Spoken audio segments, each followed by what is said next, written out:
ఈ కుండంతా 4 రూపాయలమ్మా. 40 పైసల కుండ 4 రూపాయలా? ఇదేం బంగారం కుండ?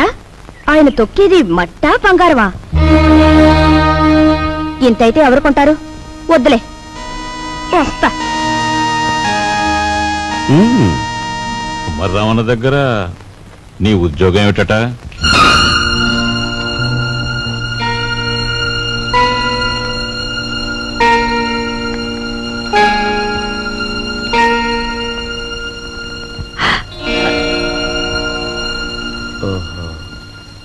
మాట్లాడమే. కుమారరామన్న దగ్గర నీ ఉద్యోగం ఏమిటి? మట్టి తొక్కటం, అతను తయారు చేసిన కుండాల్ని ఎండలో ఆరబెట్టడం, కాలిన కుండాల్ని బండి మీద సెంటర్కి చేర్చడం. అది. నువ్వు చదివిన చదువేమిటి? నీ మీద మేం పెట్టుకున్న ఆశలేమిటి? నువ్వు చేసిన నిర్వాకం ఏమిటి? అతను నన్నేమీ అప్లికేషన్స్ పెట్టమనలేదు, పోస్టల్ అడ్రస్ జత చేయమనలేదు, వెధవ ప్రశ్నలు వేసి ఇంటర్వ్యూ తీసుకోలేదు, రికమెండేషన్ తెచ్చావా అడగలేదు, లంచం ఇస్తావా అడగలేదు. నన్నుగా గౌరవించి నాకు ఈ ఉద్యోగం ఇచ్చాడు. కానీ నీ పెద్ద కొడుకు మట్టి తొక్కుతున్నాడంట గాని ఊరంతా మీ నాన్నగారిని అడుగుతుంటే ఆయనకెంత నామోషిగా ఉంటుందో ఒకసారి ఆలోచించావా? అమ్మా, ఎటువంటి వంశంలో పుట్టాడు, ఎటువంటి మహారాజుకు మనవడని పెంచుకున్నాడు. అసలు నేను చెప్పేది ఏంటంటే,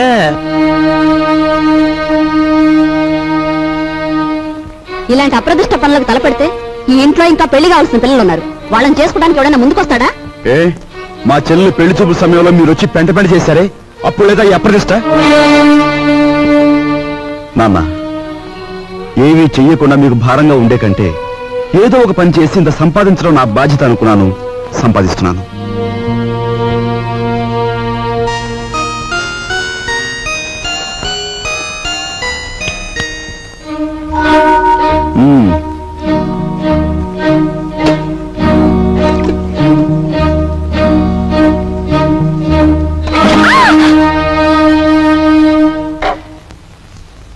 అక్కడ మట్టి తొక్కుతున్నట్టు ఇంట్లో ఎందుకు చెప్పు? అందరూ బాధపడతారనుకున్నప్పుడు మీరెందుకు ఆ పని చేయాలి? చేశారే అనుకోండి, ఆ సంగతి చెప్పకుండా ఎందుకు దాచిపెట్టాలి? మా అమ్మా నాన్నల విషయం తెలిసిన, మా ఇంటి పరిస్థితి తెలిసిన నువ్వు ఇలా మాట్లాడు. మా ఇంట్లో సంపాదించేది మా నాన్న ఒక్కడు, తినేవాళ్ళు 10 మంది. ఆయన సంపాదించే ప్రతి రూపాయి వెనుక ఆయన పడే కష్టం, ఆవేదన నాకు తెలుసు కాబట్టే ఆయనకి ఈ విషయం తెలియకుండా దాచిపెట్టాను. కట్నం ఇవ్వలేదన్న నెపంతో ఒకవైపు నుంచి మా మావయ్య బాధ పెడుతుంటే మరోవైపు నుంచి అప్పులు వాళ్ళు బాధిస్తున్నారు. ఇలా ఇంటా బయట అనేక బాధలతో నలిగిపోతున్న మా నాన్నగారికి ఒకరోజు దారిలో 5,000 రూపాయలు దొరికాయి. మొత్తం తీసుకెళ్లి పోలీస్ స్టేషన్లో అప్పగించాను. దానిలో 1 రూపాయి కూడా నేను ముట్టుకోలేదు. 1 రూపాయి కూడా నేను ముట్టుకోలేదు. 1 రూపాయి కూడా. అసలేం జరిగిందండి? లలిత, నువ్వు ఎన్నోసార్లు నన్ను ధర్మరాజు ధర్మరాజు అంటూ ఉంటావు. కానీ ఇవాళ నీ ధర్మరాజు దొంగతనం చేశాడు. మీరు దొంగతనం చేశారా? అవును లలిత, అందులో 10 రూపాయలు కాజేశాను. ఎందుకు తెలుసా? మన అబ్బాయి ఉద్యోగానికి అప్లికేషన్ పెట్టడానికి. ఎన్నడూ రాని ఉద్యోగం ఈసారైనా వస్తుందేమోనన్న ఆశ. లలిత, ఇంకెప్పుడు నన్ను ధర్మరాజు అని పిలవకు.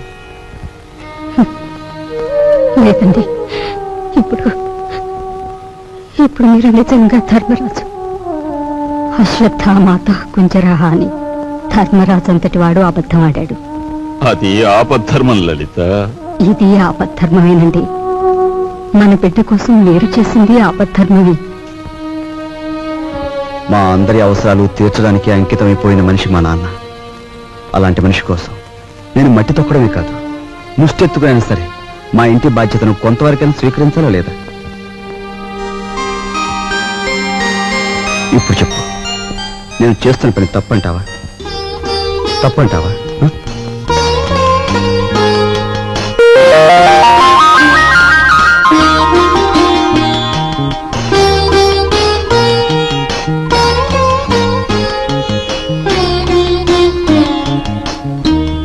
ఆ విధముగా రామలక్ష్మణులు అడవికి బయలుదేరిన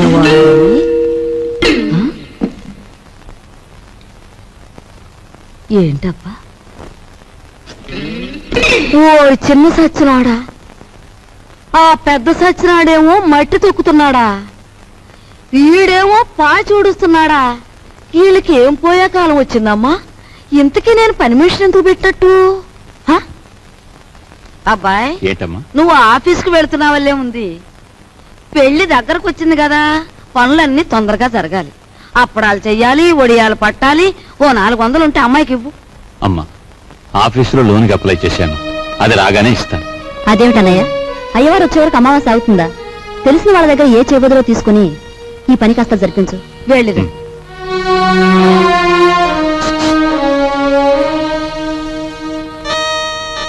ఏమిటండి? నీకు మధ్య ఏమన్నా పోయిందా? మన బాకీ తెచ్చుకున్న వాళ్ళని పెళ్లి పనులు చేసుకోమంటావేంటి? అయ్యో రామ, పెళ్లి చూపుల రోజు మీరేమన్నారు? మా కట్నం బాకీ తెచ్చకుండా ఇంట్లో ఏ శుభకార్యం జరగడానికి వీల్లేదన్నారా? ఇప్పుడు ఈ పెళ్లి జరిగిందనుకోండి, దానికి ముందు మన బాకీ తీరుస్తారన్నమాటేగా. అమ్మని, నువ్వు అసలు రాజకీయాల్లో దిగాల్సిందానివే, పొరపాటున నన్ను కట్టుకున్నావు. సమయానికి వచ్చారే పిల్లలారా, మీ పెళ్లి పనులు మేము అందుకోవద్దు, అలాగే మా ఇంట్లో పనులు కూడా. రండి రండి. అమ్మా, ఇదిగోనమ్మా నా మొదటి జీతం. జీతమా? అబ్బా, కూలి డబ్బులకి ఎంత గొప్ప పేరు పెట్టావురా సావిత్రి. అది ఇప్పుడు తప్పుడు మాట ఏమందే? మట్టి తొక్కాడని మందలించి 4 రోజులు కాలేదు. ఈలోగా వారు డబ్బు తీసుకొచ్చి ఇదిగోనమ్మా జీతం అంటే తగుదనమ్మా అని పుచ్చుకుంటివి. ఎంత బతుకు బతికి ఆఖరికి ముష్టి డబ్బులతో కూడి తింటావా? అమ్మా, ఆ డబ్బులు ఇలా పారేయండి. కష్టపడి సంపాదించిన డబ్బులకు విలువేమిటో మీలాంటి వారికి తెలియకపోవచ్చు. ఈ ఇంట్లో పనికి నాకు తిండి అక్కర్లేదు, వేరే జీతం అక్కర్లేదు. ఆ ముష్టి కూల్ డబ్బులు ఇలా పడేయండి. ఇదిగో.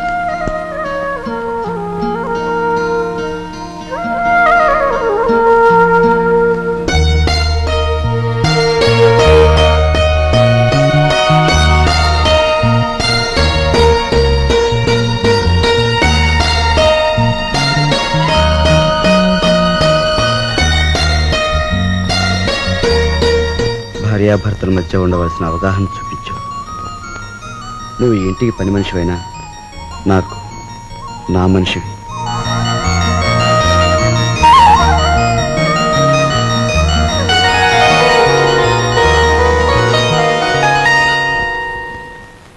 కోపం వచ్చి గట్టిగా కొడదామంటే చచ్చిపోతావేమో అని భయం.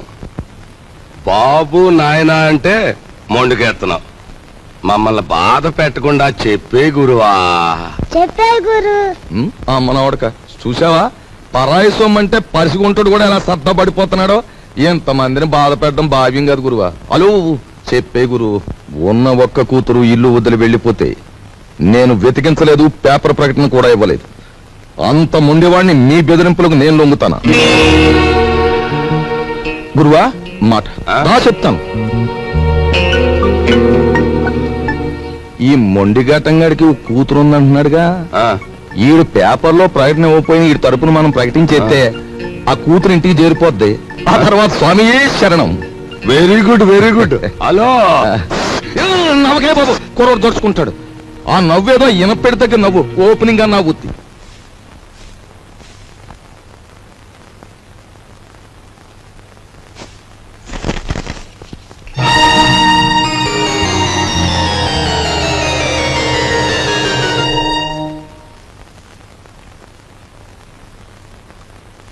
ఇదేమిటండి, నా చేతి గాజులు లెక్క పెడుతున్నారు?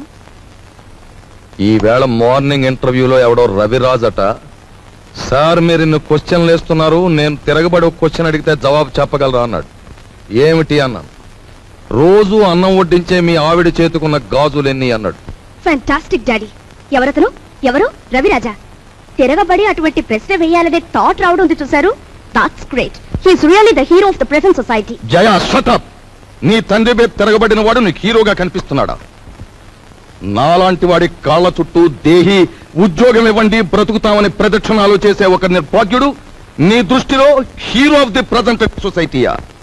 నీ చదువు ఎన్ని వెర్రితల్ల వేస్తోందంటే, అవునులే, నువ్వు తిరగడానికి ఒక కారు, వీలైనంత ఖర్చు పెట్టుకోవడానికి బ్యాగ్ నిండా డబ్బు, నువ్వేది అడిగితే అది క్షణాల మీద సమకూర్చే తల్లిదండ్రులు, ఏసీ రూమ్లు, సోఫా బెడ్లు, తినడానికి ఖరీదైన భోజనం, ఇవన్నీ ఉంటే నీకు మంచేమిటో చెడ్డేమిటో ఏమాత్రం తెలియడం లేదు. అదే చాలీ చాలని తిండి, చాలీ చాలని బట్ట, బ్రతుకుతున్నావో చస్తున్నావో అర్థం కాకుండా బ్రతుకుతున్న ఏ దౌర్భాగ్యుల ఇళ్లలోనో 4 రోజుల పాటు ఉంటే తెలుస్తుంది. అక్కర్లేదు, పిలవక్కర్లేదు. ఆకలేస్తే అదే ఏసీ రూమ్లు, సోఫా బెడ్లు, తినడానికి ఖరీదైన భోజనం, ఇవన్నీ ఉంటే నీకు మంచేమిటో చెడ్డేమిటో ఏమాత్రం తెలియడం లేదు. అదే చాలీ చాలని తిండి, చాలీ చాలని బట్ట, బ్రతుకుతున్నావో చస్తున్నావో అర్థం కాకుండా బ్రతుకుతున్న ఏ దౌర్భాగ్యుల ఇళ్లలోనో 4 రోజుల పాటు ఉంటే తెలుస్తుంది.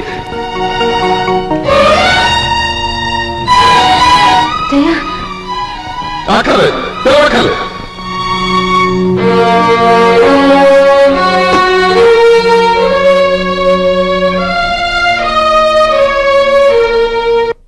డాడీ, బయటకు వెళ్ళి బతకలేనని కదా మీరు అన్నారు. అలా బతకలేని నిరూపించుకున్న రోజునే తిరిగి మిమ్మల్ని కలుస్తాను.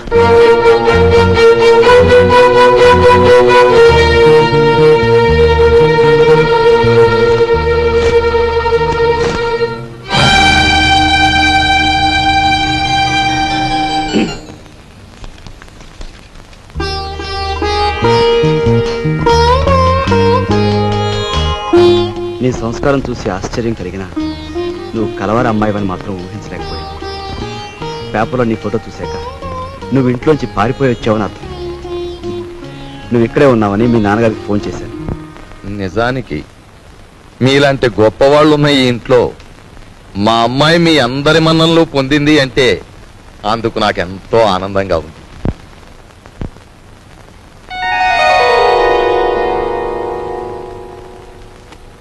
ఇదిగో పిల్ల, నిన్ను ఎప్పుడెప్పుడు ఏమేమి తిట్టానా అని ఆలోచిస్తే అస్సలు నిన్ను తిట్టకుండా ఎప్పుడున్నానో గుర్తు రావడం లేదు.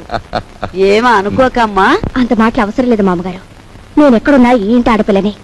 నన్ను ఈ ఇంటి మనిషిగా మీరందరూ ఒప్పుకుంటే నాకదే 10,000.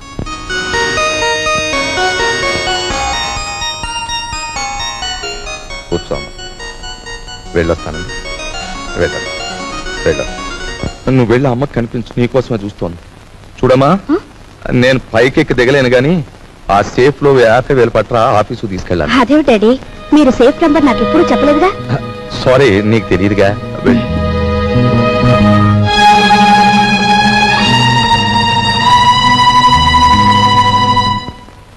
ఈ కాంబినేషన్ పెళ్ళానికి చెప్పక కూతురికి చెప్పక మరి ఎవరికి చెప్పాడు? అబ్బా, స్వామియే శరణం.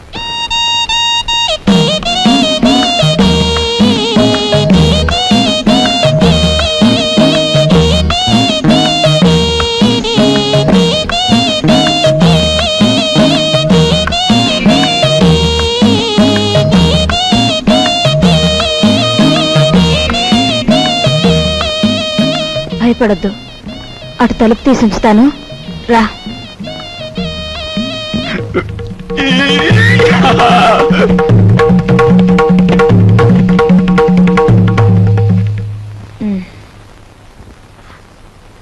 ఏమిటి మీ చేతిలో? ఇవ్వండి. ఏం లేదు, ఏం లేదు. డాక్టర్ మీకేం చెప్పారు? వీడియోలు కాల్చొద్దన్నారా లేదా?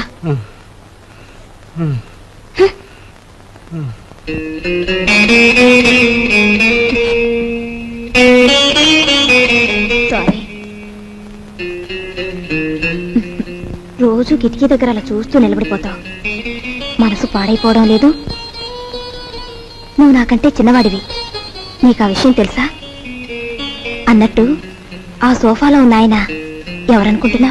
తెలుసు, మీ ఆయన. ఆయన కడుపులో రాచపుండు. డాక్టర్లు బ్రతకడంటున్నారు. చాలా మంచి మనిషి. ఆయన్ని ఎలాగైనా బ్రతికించుకోవాలి. దానికి బోలె డబ్బు కావాలి. అన్నట్టు నీ దగ్గర డబ్బుందా? నీ దగ్గర డబ్బుందా? నీ దగ్గర డబ్బుందా? నిన్నేరా అడిగేది. నీ దగ్గర డబ్బుందా? నేను డబ్బు కోసం వ్యభిచారం చేస్తున్నాను. ఫూల్. డబ్బు లేని చవటవి ఆ కిటికీ దగ్గర చేరి దేనికే ఆ చూపులు? ఇంకొక్కసారి అలా చూసావో వెళ్ళు, అవుట్.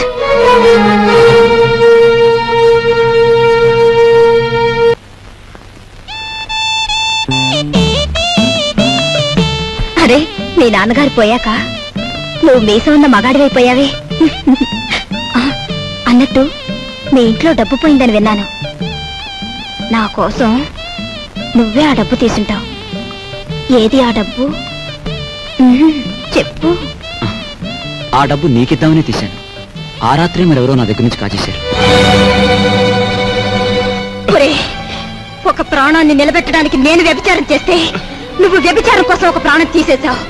నా బ్రతికే చండాలం అనుకుంటే నువ్వు నాకంటే చండాలుడివి. నేను ఈ ఇల్లు ఎందుకు ఖాళీ చేస్తున్నానో తెలుసా? నీ నీతి మాలినతనాన్ని భరించలేక. వెళ్ళు.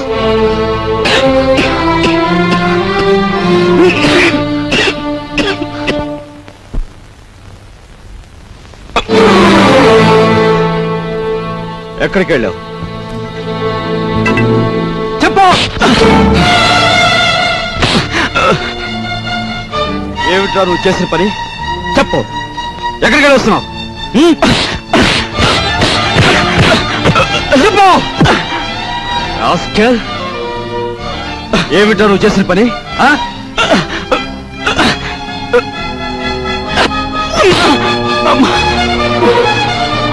చెప్పరా రాస్కెల్. చెప్పు. లేదురా నీకు? మీ నాన్నగారు పోయి పట్టుమని 10 రోజులు కాలేదు. ఏం చేశాడని వాడిని అలా కొడుతున్నావు? మీ నాన్నగారు ఏనాడైనా వీడిని ఇలా కొట్టడం చూసావా? వీడు చేసే పనికి కొట్టడం కాదమ్మా, చంపాలి. చంపి నిలుగా పాతేయాలి. ఏం చేశాడు అంత పెద్ద తప్పు? ఏం చేశాడా వీడు?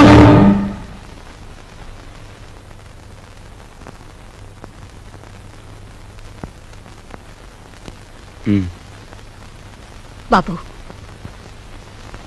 వీడిని తమ్ముడురా. తప్పు చేస్తే శిక్షించాల్సిందే. కాకపోతే ఆ సమయంలో వీడిని తమ్ముడని మాత్రం గుర్తుంచుకుంటే చాలు. పదరా.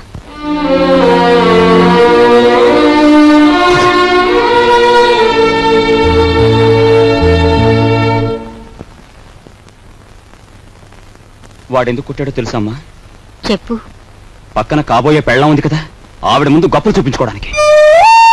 ఒరే కృష్ణ, నువ్వు చిన్న కొడుకువైతే నీకంటే ముందు పుట్టిన పెద్ద కొడుకురా వాడు. నీకంటే ముందు నుంచే చూస్తున్నాను. వాడెప్పుడూ తప్పు చేయడు. వాడితో ఉన్న ఆ పిల్ల వాడంత గొప్పదని నా అభిప్రాయం. ఏం జరిగిందో తెలుసా అని. వాడు నిన్ను చూసి వణికిపోయినప్పుడు నీ గురించి ఏ దుర్వార్త వినవలసి వస్తుందో అని భయపడ్డాను. ఏం జరిగిందని అడగటానికి కూడా ధైర్యం చాలకు వచ్చేశానురా.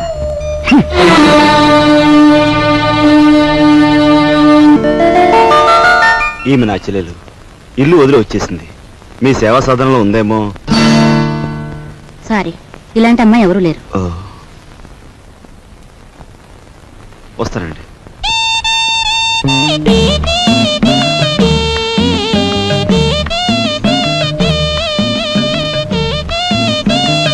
ఇలా రా. వస్తున్నా. నీ చూపులోని ఆకలి నాకు అర్థమైంది. నీకేది కావాలన్నా నేను ఉపయోగపడతాను.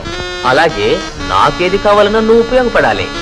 ఇక్కడ ఫ్రెండ్షిప్ కి అది కండిషన్. ఓకే? ఓకే.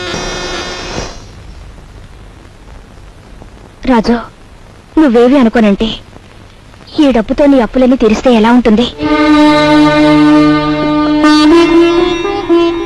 స్నేహితురాలుగా నేనేం చేయాలో, ఏం చేయగలను నాకేం అర్థం కావటం లేదు. నీ అభిమానం, ఆత్మబలం అండగా ఉంటే నాకంతే చాలు. పద. మంచి తరుణం మించిపోవును. ఆలోచించిన ఆశాభంగం. 8 రోజులు సైకిల్ తొక్కిన వారికి 8,000 రూపాయలు బహుమానం. 8 days 8,000. 8 రోజులు సైకిల్ తొక్కిన వారికి 8,000 రూపాయలు బహుమానం.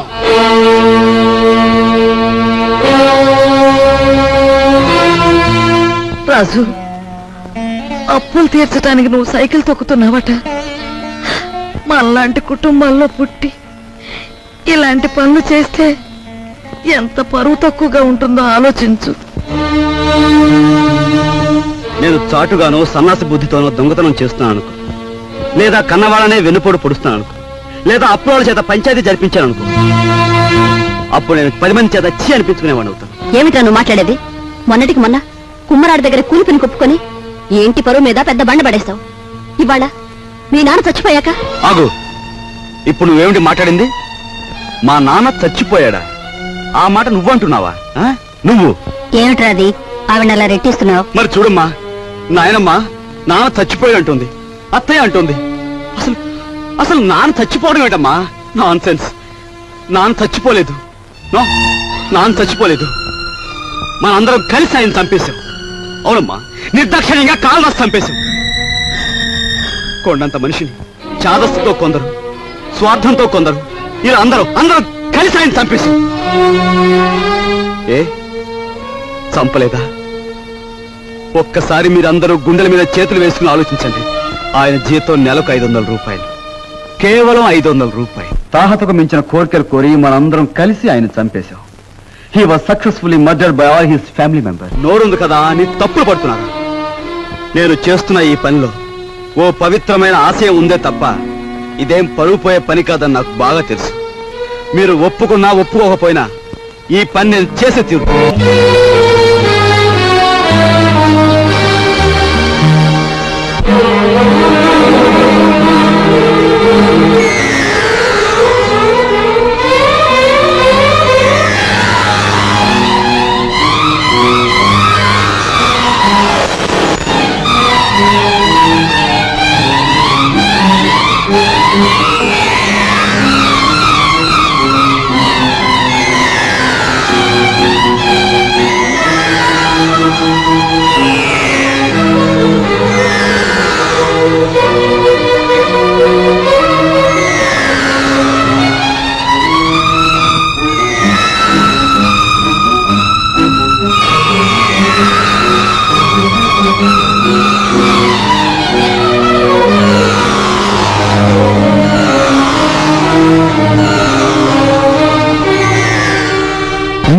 దారి పూలదారి పోవోయి బాటసారి నీ ఆశలే ఫలించగా ధ్వనించు విజయ భేరీ.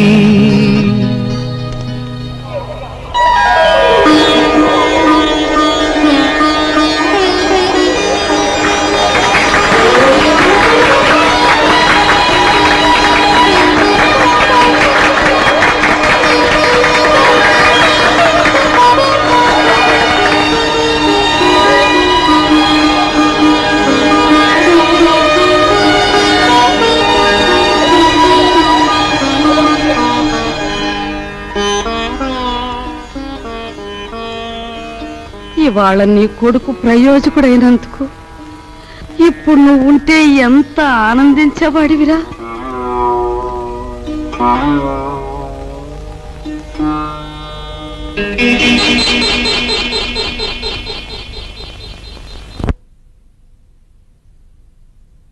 రాజుగాడి గదిలో దూరి డబ్బు కాచేద్దామంటే వాడు పడుకున్నాడో లేదో తెలియచావట్లేదు.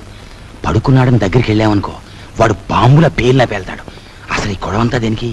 నువ్వు మీ ముసల్దాన్ దగ్గరికి వెళ్ళి కుక్క పెట్టి ఒక ఏడుపేడు, ఆవిడే కాచేసుకొచ్చి మనకిస్తుంది.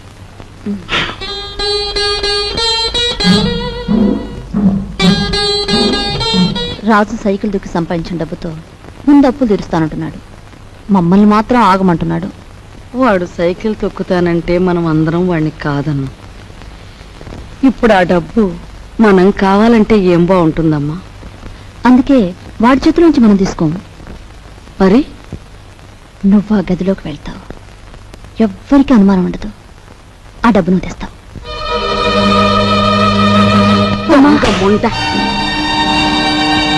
వాడు పగలనక రాత్రనక కష్టపడి రక్తం ఓడ్చి సంపాదించిన డబ్బు దొంగిలించమంటావా? ఆలోచిస్తే నాకు ఇప్పుడు అర్థమవుతుంది. నా కొడుకు డబ్బు కూడా నువ్వే కాజేశావు. వాళ్ళు నువ్వే చంపేశావు.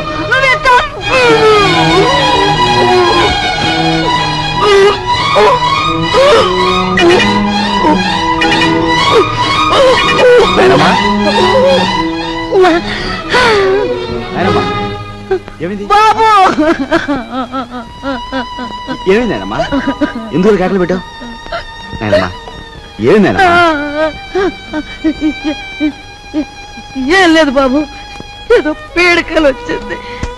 మీ నాన్న గుర్తుకొచ్చాడయ్యా.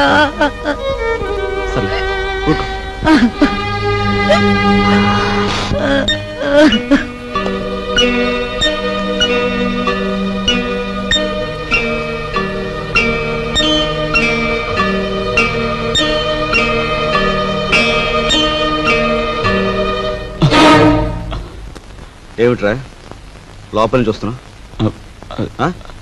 ఏమిటి?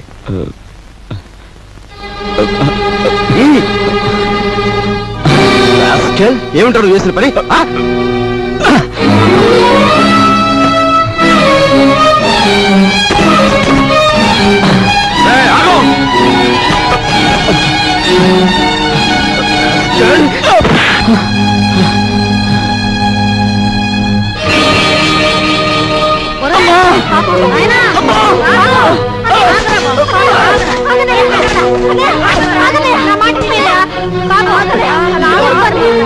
ఏం చేస్తా తప్పలేదమ్మా. అమ్మా వదలమ్మా, మీరు కూడా అమ్మా.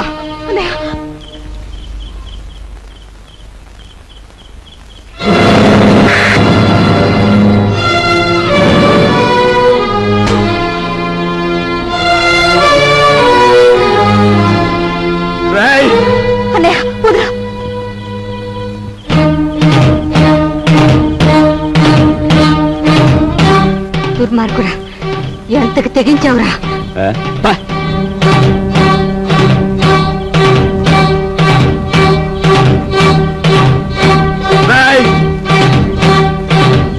తప్పు చేస్తే శిక్షించాల్సిందే. కాకపోతే ఆ సమయంలో వీడిని తమ్ముడని మాత్రం గుర్తుంచుకుంటే చాలు. తమ్ముడు ఎవడ్రా నీకు తమ్ముడు? ఒక సిగరెట్ వెలిగించినంతసేపు లేదు నీ పెద్దరికం, ఒక దమ్ము లాగినంతసేపు లేదు నీ పెద్దరికం. అందుకోసం నువ్వు ఎగిరిపడిన అవసరం లేదు. ఏమిటి నీ గొప్ప? నాన్న చచ్చిపోయి 4 రోజులు కాలేదు, రకరకాలుగా అధికారం చలాయించాలని చూస్తున్నావు. నీ పెద్దరికం నాకు అక్కర్లేదు. సచ్చినాడా ముసలిముండా. ఐఎమ్ సారీ, నీకు మర్యాద ఇవ్వాలి కదూ. చూడు మిస్టర్, నీకు ఎవరి పెద్దరికం అక్కర్లేదనుకుంటే ఈ ఇంట్లో నుంచి తక్షణం బయటకు వెళ్ళిపోవచ్చు. నేను ఇంట్లోంచి వెళ్ళిపోవాల్సి వస్తే ఏం జరుగుతుందో తెలుసా? నువ్వు ఈ ఇంట్లో ఉండాలంటే ఏం చేయాలో తెలుసా? తెలుసు. నిన్ను అన్నా అని గుర్తించాలి, నువ్వు తంతే పడుండాలి. అంతేకాదు, దున్నపోతుల తింటూ కూర్చోకూడదు. కాయ కష్టం చేసినా సరే సంపాదించాలి, అప్పుడే నీకు తిండి. ఓహో, సంసారం సవ్యంగా సాగాలంటే ఇంట్లో అందరూ కష్టపడాలి. అలాగే ఇంటి పరువు కాపాడాలంటే అందరూ కలిసి ఉండాలి కదూ. నీకు గుణపాఠం చెప్పడానికి నేను బయటికి వెళ్ళాలి, వెళ్తాను. Good by.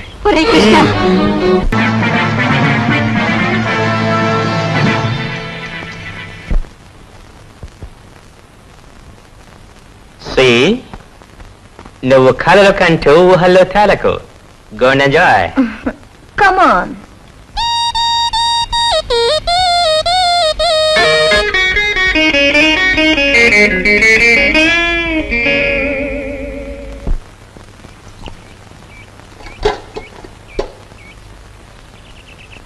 వెధముఖాలని వెధముఖాలు. పొద్దున్న లేచి ఏ వెధమండ ముఖం చూశాను. గుమ్మం తగిలి తలంతా బొప్పి కట్టింది. ఎవరినే వ్యధముండలంటున్నావు? నిన్ను కాదులే. నువ్వెవరినంటున్నావో నాకు తెలిసే. కొందరు మొగుడు చచ్చి వ్యధముండలవుతారు, మరి కొందరు మనసు చచ్చి అవుతారు.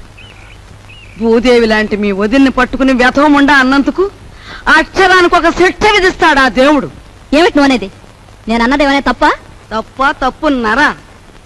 మొగుడు చచ్చి అత్తారింటి నుంచి పుట్టింటికి వస్తారే కాని నీలాగా మొగుడుతో పాటు పుట్టింట్లో తిష్ట వేసి ఇంటి దొంగల్లాగా కన్నాలు వేసేవాళ్ళు వాళ్ళకంటే నికృష్టులని తెలుసుకోవే. కూతురనే ఇది కూడా లేకుండా వాగుతున్నావు. నీకు పిచ్చెక్కింది. పిచ్చే.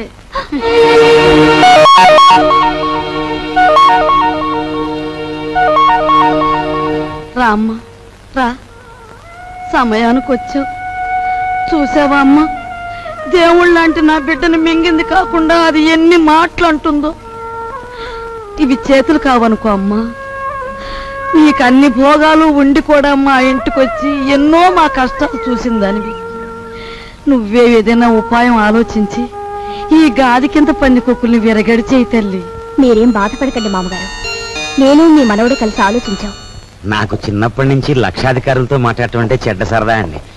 మీ అంతటా మీరే పిలిపించేసరికి నేను కూడా ఓ లక్షాధికారిని అయిపోయిన ఫీలింగ్ వచ్చేసిందండి. ఏం లేదు, మా జయ లక్షల్లో పుట్టి లక్షల్లో పెరిగింది. కూర్చోండి. అదృష్టవంతురాలు. తొందరగా రా. ఆ అదృష్టానికి వారసురాలుగా మాత్రం ప్రవర్తించడం లేదు. ఆ ఇంట్లో 4 రోజులుండి ఇక్కడికొచ్చినా ఆ గూటి పలుకే పలుకుతోంది. నిజానికి ఆ ఇంట్లో డబ్బు యొక్క విలువ తెలిసింది మీ ఇద్దరికేనన్న అభిప్రాయం. అంచేత మీరిద్దరూ ఇక్కడే 4 రోజుల పాటు ఉండి మా జైకి డబ్బు యొక్క విలువ ఏమిటో కాస్త తెలియజెప్పండి. మీ ఇంట్లో సెటిల్ అయిపోయి మీ అమ్మాయికి డబ్బు గురించి చెప్పడం అంటే కాశ్మీర్లో పుట్టి పెరిగిన వాడికి ఐస్ మొక్కల గురించి చెప్పినట్టు ఉంటుందండి. సరే, మమ్మల్ని ఎప్పటి నుంచి రమ్మంటారో చెప్పేయండి. ఈవేళే వచ్చేస్తే చాలా సంతోషిస్తాను.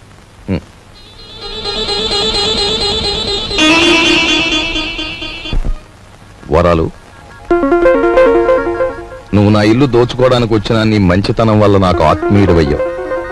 ఇప్పుడు ఇంట్లో సంసారాలని కూల్చేసే నీచులైన 2 దొంగల్ని ప్రవేశపెట్టాను. నువ్వెలాగైనా వాళ్ళని ఇనపెట్టి కట్టేసి నువ్వెన్ని బాధలు పడ్డావో అన్ని వాళ్ళకు రుచి చూపించి వాళ్ళకు బుద్ధొచ్చి లెంపలేసు పారిపోయేలా చెయ్యాలి. ఏం చేస్తావు? మరి ఆర్డర్ అయ్యాలే గాని వాళ్ళిద్దరికి దెమ్మ తిరిగిపోయి బొమ్మ కనిపించేలా చేసేస్తాను. నేను ఇల్లు వదిలిపెట్టి వచ్చేశాను. మొన్న 8 రోజులు సైకిల్ తొక్కి డబ్బు సంపాదించిన దగ్గర నుంచి మా అన్నయ్య ఎలక్షన్లో గెలిచిన ఎన్టీ రామారావు అనుకుంటున్నాడు.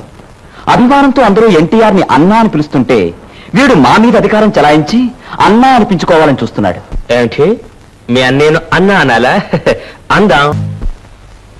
మీ తమ్ముడు అలా గాలిగా తిరుగుతుంటే చూస్తూ ఊరుకుంటారే? సంసారాల్లో కొత్తగా పెత్తనానికి వచ్చిన ప్రతి అన్నకు వచ్చే ఇబ్బంది ఇదే. నిన్న మొన్నటి వరకు ఏరా అన్నయ్య అని పిలిచేవాడు. ఈవేళ నా భావాలకు కట్టుబడి ఉండాలనేసరికి వాడు కొంచెం కష్టంగా ఉంది. ఓ, ఇదేమిటి, నీ అన్నయ్య మెడలో వేస్తున్న దండని నీ మెడలోనే వేసుకొచ్చావే? మన తడాకాకి తట్టుకోలేక వాడే నా మెడలో దండ వేయించాడు గురు. ఎలా ఉంది మన ప్రోగ్రెస్? ఏడ్చినట్టుంది. నీ ఎక్స్ పార్టీ వాడు నీ దండను తీసి నీ మెడలోనే వేశాడంటే నీ చెప్పుతో నిన్నే కొట్టినట్టు ఫూల్. ఈ ఆస్తంతా చూస్తుంటే నీకేమనిపిస్తుంది? ఏమనిపిస్తుంది? ఇన్నాళ్ళు మీ ఇంట్లో మంచానికి పట్టిన నల్లుల్లా పడున్నాం. దాని బదులు ఇంటి గోడలకి బల్లుల్లా అతుక్కుపోతే ఎంత బాగుండేదో. అప్పుడు ఎలా ఉన్నా ఇప్పుడు ఈ బంగారు పంత్రంలోకి వచ్చేసాంగా. ఏమండి, ఇక్కడున్న ఒక్కొక్క వస్తువు మెల్లగా మన ఇంటికి చేరిస్తే ఎంత బాగుంటుందో. మన ఇద్దరం సరిగ్గా అమావాస్య నాడు పుట్టుంటామే. అందుకే ఇట్లాంటి గొప్ప గొప్ప ఐడియాలు వస్తున్నాయి. దాచేయి దాచేయి దాచేయి. ఎవరా నువ్వు? నేను మా నాన్న కోసం వచ్చాను. అవును, నేను గొట్టంగానని వీడికిలా తెలిసింది?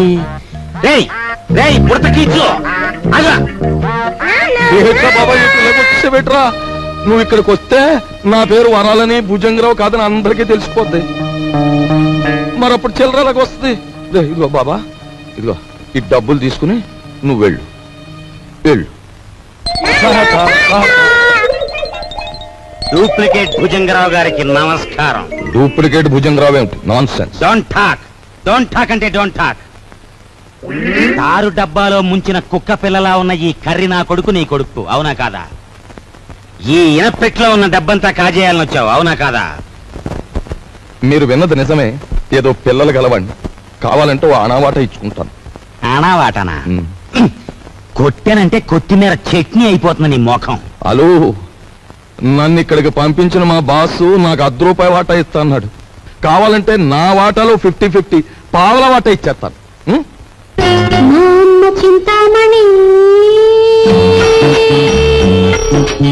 ఏం ఓకేనా? గత్యంతరం లేదు. ఓకే మరి. ఓకే, ఒప్పుకుంటున్నాం. తెరో ఎనపెడతారో. ఎనపెట్టా? దీనికి 3 నంబర్ల కాంబినేషన్ ఫిట్టింగ్ పెట్టాడు భుజంగరావు గారు. సరే, ఆ నెంబర్ల ఫిట్టింగ్ ఏదో నేను వారం రోజుల్లో తేల్చేస్తాను. నువ్వు వెళ్ళా. తేల్చుకుందరు గాని కానీ రేపు పొద్దుట ఇంట్లో ఉన్న నౌకర్లందరికీ జీతాలు ఇవ్వకపోతే ఇదిగో ఇది మన బండారం ఓపెనింగ్ చేసేస్తుంది. అది గాన జరిగింది అంటే దిమ్మ తిరిగిపోయి బొమ్మ కనిపించేస్తుంది. ఇప్పుడు ఏం చేయటం? ఈ గన్నం గడిచి బయట పడాలి అంటే ఇవిడ ఒంటి మీద ఉన్న నగలన్నీ రేపు అమ్మేసి ఇంట్లో ఉన్న నౌకర్లందరికీ ముందు జీతాలు ఇచ్చేది. పర్వాలేదులేదే, ఈ గన్నం కాస్త గడిచిపోతే ఆ తర్వాత మనకి లక్షలకి లక్షలు వస్తాయి. నీ దగ్గర ఉన్న నగలన్నీ ఇచ్చేయి. సరే నేను మెల్లిగా ఒక్కోటి ఒలుచుకొచ్చి మీకు ఇస్తాను. పద పద.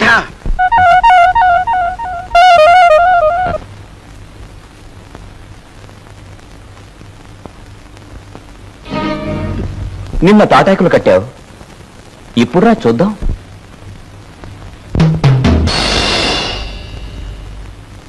ఇక్కడ కొట్టుకుంటే అమ్మ వాళ్ళకి తెలుస్తుంది, కంగారు పడతారు, బయటికి పోతారు.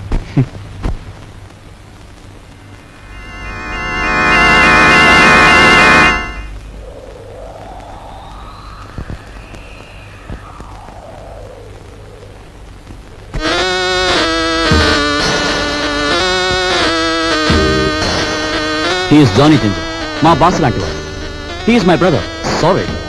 అన్న, అక్క, తమ్ముడు ఇలాంటి వరుసలంటే నాకు అసహ్యం. మనని కట్టిపడేసేందుకు పెట్టుకున్న వరుసలు. అన్న, అక్క, తమ్ముడు ఇలాంటి వరుసలంటే నాకు అసహ్యం. మనని కట్టిపడేసేందుకు పెట్టుకున్న వరుసలు. He's mister Raj, Raviraj. Hello.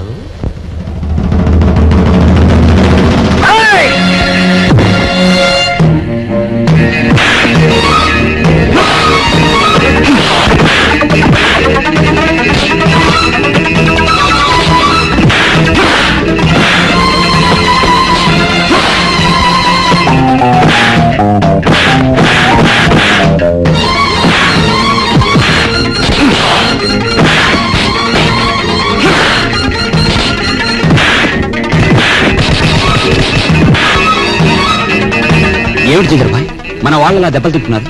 కొట్టి రావడానికి కాదు, వాళ్ళని పంపించింది అతనికి సాలి రావడానికి.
ఓ దున్నపోతుల బండి మాట్లాడుకుని వీళ్ళందరినీ హాస్పిటల్కి తీసుకెళ్ళా. ఖర్చు కొంచెం.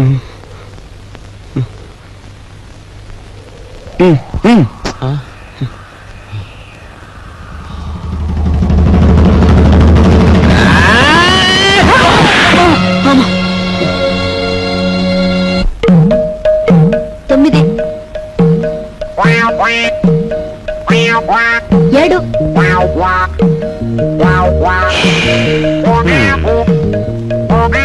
నా నడుము పట్టుకో, లాగో, దమ్ము బిగబట్టు లాగో, లాగో.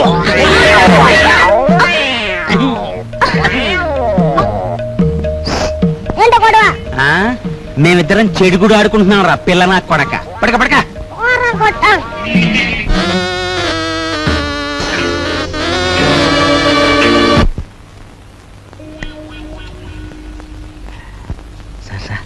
పెట్టేమనే కావాలి సార్? మంచి వెరైటీ ఉంది సార్. వద్దు పోయా. మంచి వెరైటీ సార్, మంచి ఫ్యామిలీ టైప్. ఇంతవరకు బిజినెస్ కూడా దిగరా. ఈ ఊరు పిల్లే సార్. పేరు? సరస్వతి. సరస్వతి. పద. ఇదిగో గురు. Hello, police station. మీరు వెంటనే బయలుదేరి మంగమ్మ బ్రోతల్ హౌస్ కి రావాలి.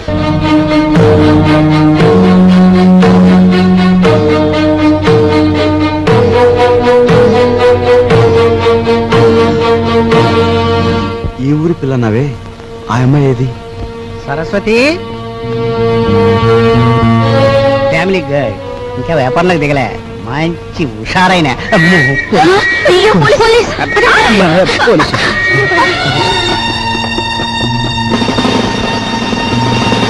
కానిస్టేబుల్స్, ఏమైనా పిల్లగాల్సి వచ్చిందా? సార్ నేను అలా సాని కొంపకొచ్చి సహస్రనామత్యం చేస్తున్నానంటావా? పేరెక్కో వెళ్ళా. ఆగు, కానిస్టేబుల్స్ రాని. ఇది నాకే పోజు కొడుతోంది. Constables van ఎక్కించండి.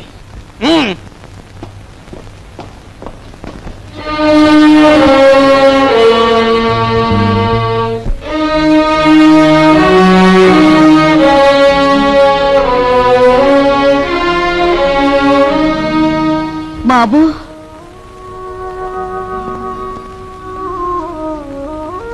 నువ్వెందుకురా ఏదో తప్పు చేసినట్టు తలంచుకుంటావు? నీ సుఖం కోసం నువ్వు సాని కొంపకు వెళ్ళలేదని మాకు తెలుసురా. నీ సుఖం నువ్వు చూసుకునేవాడివైతే మట్టి పని ఎందుకు చేస్తావు? ప్రాణాన్ని తెగించి 8 రోజులు సైకిల్ ఎందుకు తొక్కుతావు? దర్జాగా ఈ అమ్మాయిని పెళ్లి చేసుకుని మహారాజులా బ్రతికేవాడివి. బాధపడుకునైనా లోపలికి పద, స్నానం చేసి భోంచొద్దు గాని. రేయ్, ఒకసారి ఇట్రా. ఏంటి ముసల్దానా? బాలే దర్జాగా ఉన్నావురా. చూసావా నా దర్జాకి మీ దరిద్రానికి మధ్య ఎంత అడ్డుగోడుందో? ఒరే, నిన్ను నేను ఎప్పుడు ఏమీ అడగలేదు, ఇప్పుడు అడుగుతున్నా. తలెత్తి ఒకసారి ఆకాశం మీద కుమ్మే. ఉమ్మా? అంతేరా నేను అడుగుతుంది. సరే.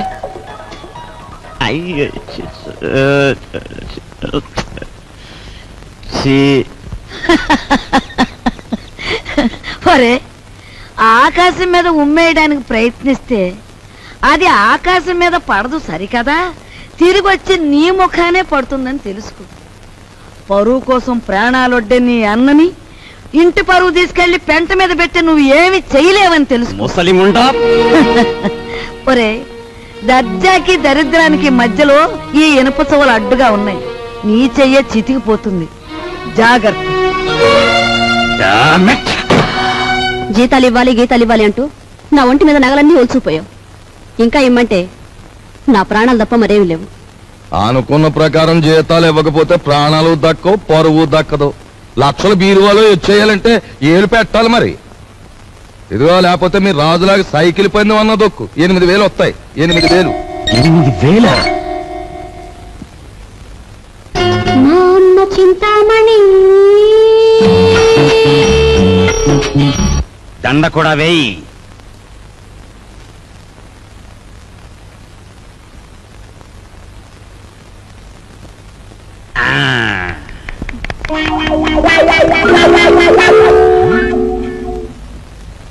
ఏమండి, జనం ఎవరు లేరండి? గొప్ప గొప్ప సినిమాలు మెల్లిమెల్లిగా పికప్ అవుతాయి, ముందు జనం రారు. మనకి అంతే. నీకెందుకు, నేను తొక్కుతాగా.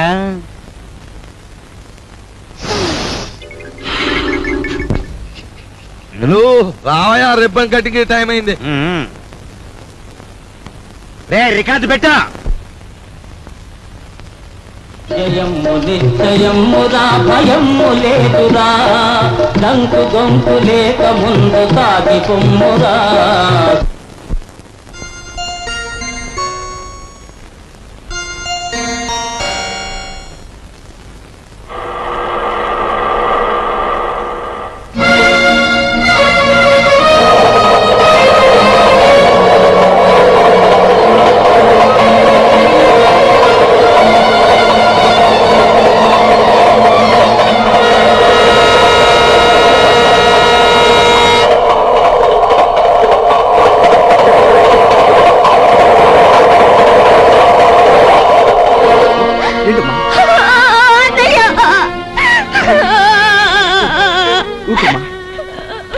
అసలు ఏం జరిగింది?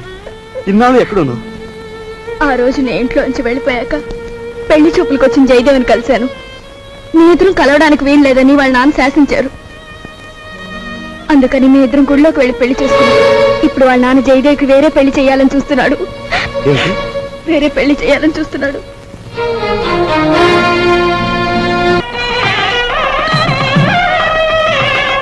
రండి బాబు గారు.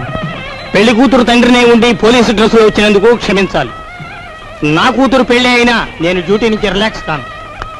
నేరస్తుని పట్టుకోవడంలో నేను ఇప్పుడు ఎవర్ రెడీ బ్యాటరీ లాంటి వాడిని దేశానికి తెలియాలి. That's why this dress. ఏ డ్రెస్ లో ఉన్నా మీరు నా కాబోయే వియ్యంకులు, అది నా సంతోషం. మీకు సంతోషం అయితే మాకు సంతోషమే.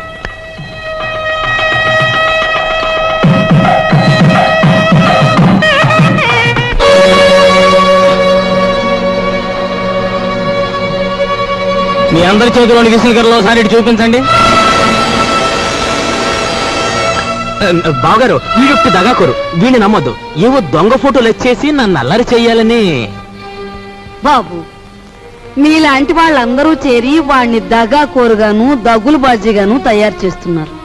వాడు దగాకోరే, మరి ఇదేదో మోసం బావగారు. మా అబ్బాయి ఇంతవరకు ఎవరిని పెళ్లే చేసుకోలేదు.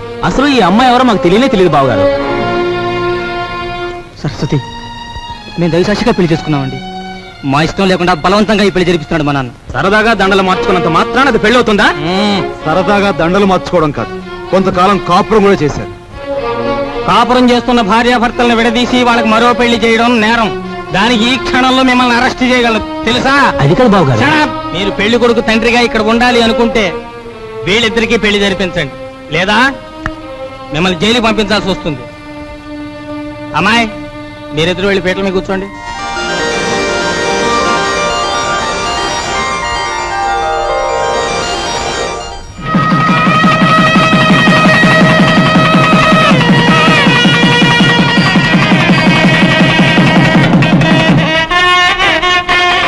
ఒరే నాయనా,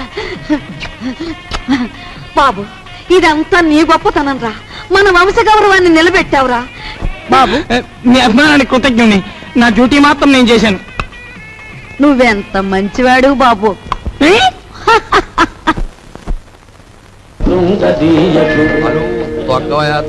హలో తక్కరా. అమ్మ కుర్రనా కొడక, నీ కూడా లోకు అయిపోయానరా. తెల్లారేలోగా నీ నుంచి నీ బాబు నుంచి దొక్కుతాను రా, పేడ వదిలిపోతే. నువ్వు టీ తాగరా.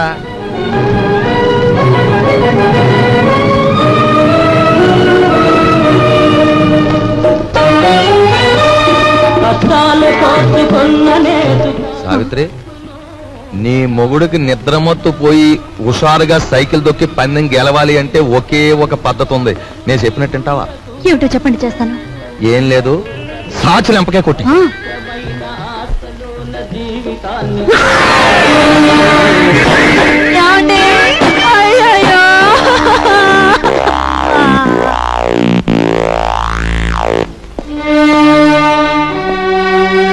చూడు బ్రదర్, మీ దంపతులిద్దరూ మీ బావగారింట్లో ప్రవేశించి ఆయన చావు కారకులయ్యారు. అందుకే మిమ్మల్ని ఇక్కడికి పిలిపించాను. ఇక్కడ మా ఇంట్లో మా సంపదను దోచుకోవడానికి మీరెన్ని ప్రయత్నాలు చేశారో సాక్ష్యాధారాలున్నాయి. వాటితో మా అమ్మాయి మిమ్మల్ని పోలీసులకు అప్పగించగలదు. కానీ అలా చేస్తే పోయేది ఆ ఇంటి పరువే గనక అలా చేయదలుచుకోలేదు.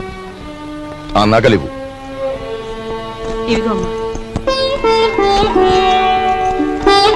అదిగో మీ ట్రంకు పెట్టి. ఆ పెట్టెలో ఈ ఇంటికి సంబంధించిన వస్తువులు ఎన్నున్నాయో మాకు బాగా తెలుసు. ఇక నుంచే నాకు గౌరవంగా బ్రతకడం నేర్చుకోండి. అలాగే సార్, మా దారిని మేము వెళ్ళిపోతాం. బ్రతికినంత కాలం మిమ్మల్ని తలుచుకుంటూ బుద్ధిగా బతుకుతాం. మాకు సెలవిప్పించండి. వెళ్ళండి. పదవే.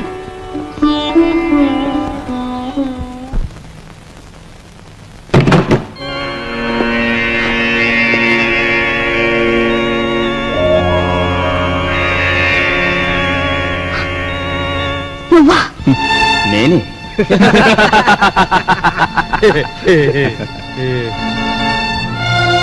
ఆయన చావు బతుకుల్లో ఉన్నారు. తెలిసిన వాడివి, నాకు సాయం చేయి. దయచేసి వెళ్ళిపో.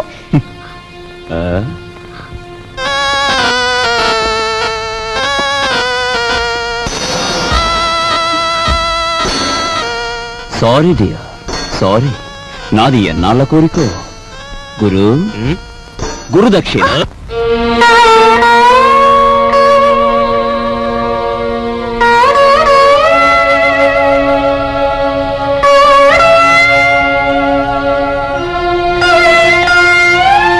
ఒక పక్క నా భర్త సాగు బతుకుల్లో ఉంటే ఆచాలి కూడా లేకుండా ప్రవర్తించాడు మీ అబ్బాయి. మీ ఇంటి పరువు ఇలా మంట కలిసిపోతుంటే మీరెందుకు ఊరుకుంటున్నారో నాకు అర్థం కావటం లేదు. మీకు ఆడపిల్లలున్నారు. ఆడపిల్లల జీవితాలతో ఆడుకునే అలాంటి వాణ్ణి మీరు విచ్చలవిడిగా వదిలేస్తే ఏమవుతుందో ఒక్కసారి ఆలోచించండి. మీకు ఆడపిల్లలున్నారు. ఆడపిల్లల జీవితాలతో ఆడుకునే అలాంటి వాణ్ణి మీరు విచ్చలవిడిగా వదిలేస్తే ఏమవుతుందో ఒక్కసారి ఆలోచించండి.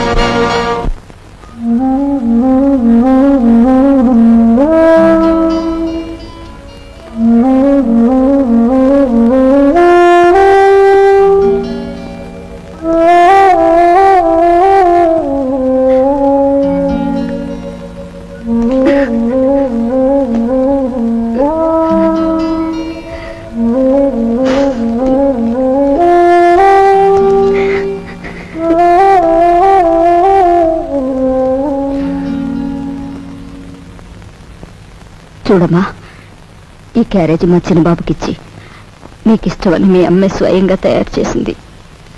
ఒక్కటి కూడా వదలకుండా తినమని చెప్పు. తమ్ముడు క్యారేజ్ నేను తీసుకెళ్తాను, నువ్వు పద. ఏమ్మా, ఇన్ని వండి తమ్ముడికే పంపిస్తున్నావు, మేము తినకూడదా? అది కాదు బాబు, అది నాకు తెలుసమ్మా. నాన్నగారు చనిపోయిన దగ్గర నుంచి ఏనాడు పిండి వంటలు చేయను నువ్వు. ఈ వేళ ఇంత శ్రమపడి ఇన్ని వండావంటే ఇదేమిటో ఊహించగలను. చిన్నవాడు వీధిలోకి వెళ్ళి చెయ్యకూడని ఘోరాలు చేస్తున్నాడు. ఇంటి పరువు బజారుకి ఈడుస్తున్నాడు. అందుకని అలాంటి వాడు చచ్చినా ఒకటే బ్రతికినా ఒకటేనని మనం అనుకుంటాం. తల్లి కదూ, చంపేయడానికే నిర్ణయించుకున్నాం. చూడు తల్లి, వాడు దుర్మార్గుడే కావచ్చు, కాని వాణ్ణి కనిపించింది మనమమ్మా. చూడు, వాడు ఇవాళ ఇలా తయారయ్యాడంటే దానికి కారణం మన పెంపకం కదూ. అందుకని ముందుగా ఆ విషయం మనం తిని తర్వాత వాడికి పెడదాం. ఏమ్మా? పరువే తన ప్రాణంగా భావించిన మీ అబ్బాయి లాంటి ఉత్తముడికి భారీగా బ్రతికి నేను పరమనీచుడిగా తయారైన మీ మనవుడు చేసే ఘోరాలు భరించలేక వాడిని చంపి నేను చావాలనుకున్నాను. అమ్మా, మన ఇంటి సమస్య మన చావులతో పరిష్కారం కాదు. తమ్ముడిని మార్చడానికి నేను ఉపాయం ఆలోచించాను. ఏమిట్రా అది? చెప్తాను.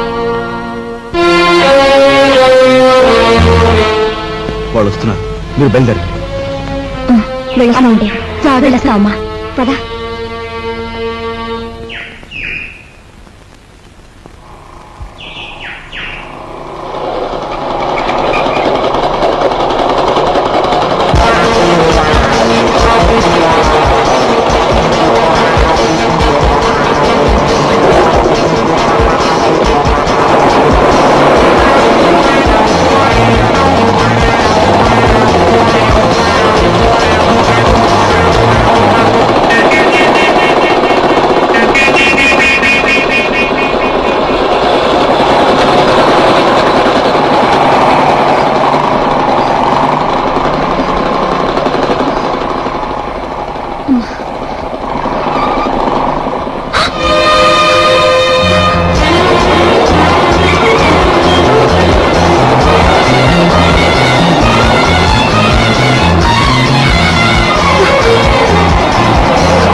పారిపోయిన కుర్రాడెవరు?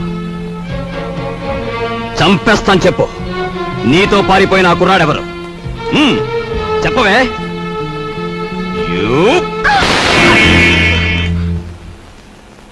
సంగతి అడగటానికి నువ్వెవరు?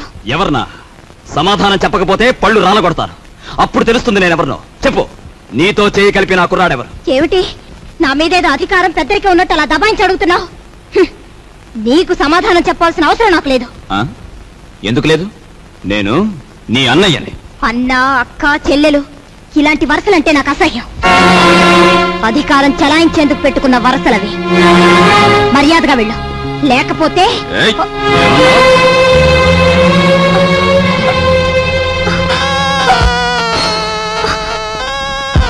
బ్రదర్ బ్రదర్ నువ్వు అన్న మాటలే నీ చెల్లెలు అంటోంది. గ్రేట్. వదిలే అమ్మ వదిలే.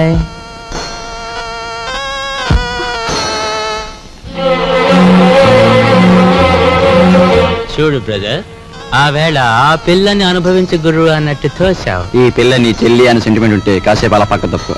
అది నీకు మంచిది, మాకు మంచిది. నా చెల్లి నేను చేతురా ప్లీజ్.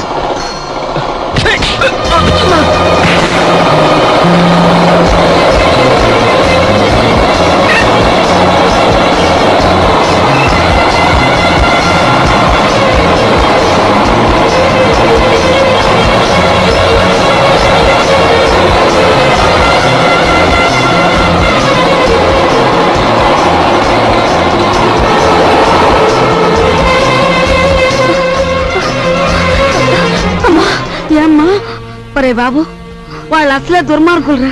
వాళ్ళు ఏం చేస్తారో ఏమో. కాస్త నువ్వు వెళ్ళు బాబు. నాయనమ్మ, వేడిగా ఉన్నప్పుడు బొగ్గును పట్టుకుంటే చేయి కాలుతుంది, ఆరిపోయాక పట్టుకుంటే మసి అవుతుంది. అలాగే ఆ దుర్మార్గులతో స్నేహమైన శత్రుత్వమైన ఎంత ప్రమాదకరమో వాడికి అర్థం కావాలి.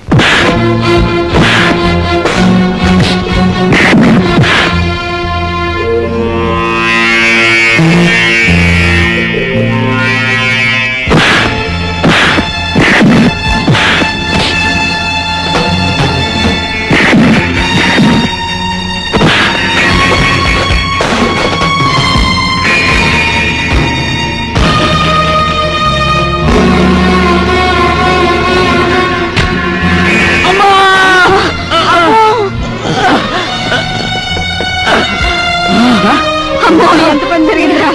ఒరే కృష్ణ బాబు,